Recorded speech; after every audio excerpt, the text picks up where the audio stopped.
depression, you could see it as deep repression, that we are deeply repressed individuals. Someone who is depressed is someone who is deeply repressing something from within them. And that, to me, would be the spirit or the soul, because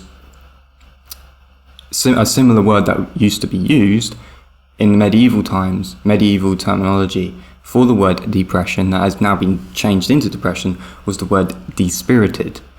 That someone feels dispirited, or someone feels melancholy, or downtrodden, or that there isn't much spirit in them, like the spiritness of a horse running in a field or something like this. There's this lack of spirit within, that in return has actually now been depressed. The spirit has been depressed, or the soul has been depressed, and it's a deep repression. When we look at, for example, another word that's used for spirit is thumos.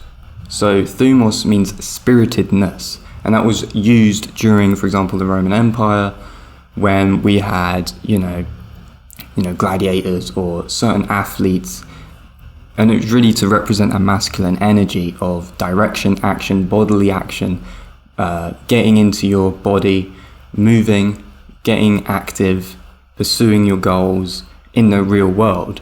And to be spirited, to have thumos, was to do these things, to actually take your body and your mind, integrate it with itself together, and to actually pave a path forward so that you could be in a direction where you're achieving something.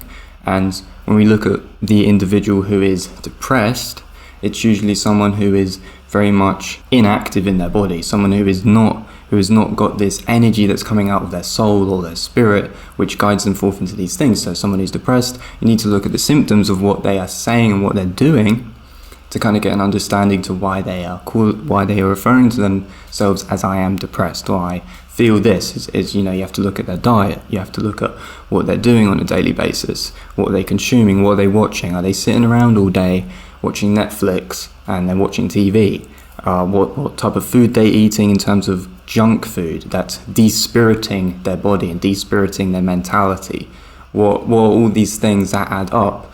Because at the end of the day, I would say 80% of people that refer to themselves with this form of concept is truly in a dispirited manner, someone who is fundamentally repressing their spirit, or their spirit has been repressed by the outside world due to a lack of connection with other people, or due to a high amount of alienation in the modern world, which is completely understandable because everything's on the internet, nothing's in human, or a lot of things for a lot of people don't start off as being a human interaction, or that communities over time in Western culture have been broken down to a high level where there isn't much human connection in the physical realm of one-on-one interaction with people. And it's especially the case with younger males, but also women as well.